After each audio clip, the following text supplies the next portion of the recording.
voudrais parler sur la notion du temps. Vous êtes un être temporel sur cette terre. En Actes 17, 26, il est dit, il a fait que tous les hommes sortis d'un seul sang habitassent toute la surface de la terre et ont déterminé la durée de temps et les bornes de leur domaine. Soit dit en passant, l'homme a une durée de temps et les bornes que Dieu lui a données. Étant donné que Dieu a déterminé la durée de votre temps sur cette terre, vous avez l'obligation de connaître que votre temps est compté.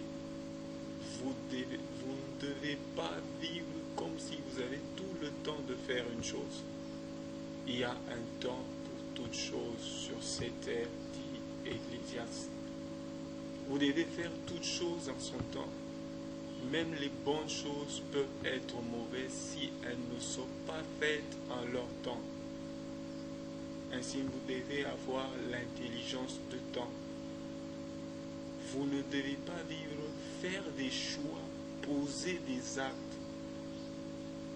au brillant comme si vous avez un autre temps pour l'accomplir ou un autre temps pour le mettre au propre.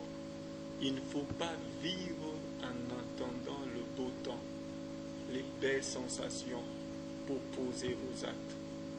Vous devez être focalisé sur l'essentiel. Vous devez utiliser votre temps comme si c'est le dernier moment qui vous reste de vivre sur cette terre.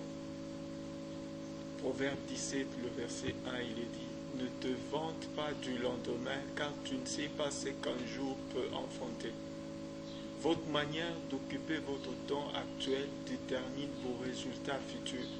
Le résultat d'aujourd'hui est le fruit de ce que vous avez semé hier. Si vous ne planifiez pas votre temps, vous serez un sujet de planification des autres.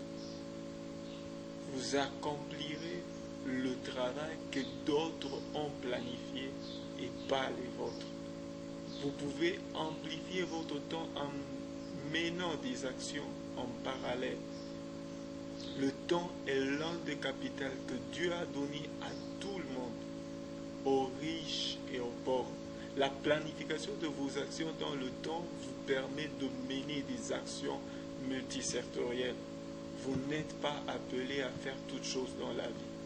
Vous devez apprendre à compter vos jours afin d'appliquer votre cœur à la sagesse.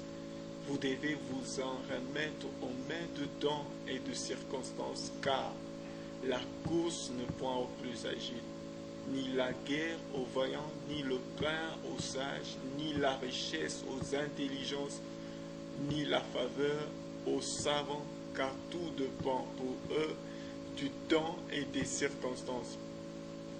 Ecclésiaste 9, le verset 11.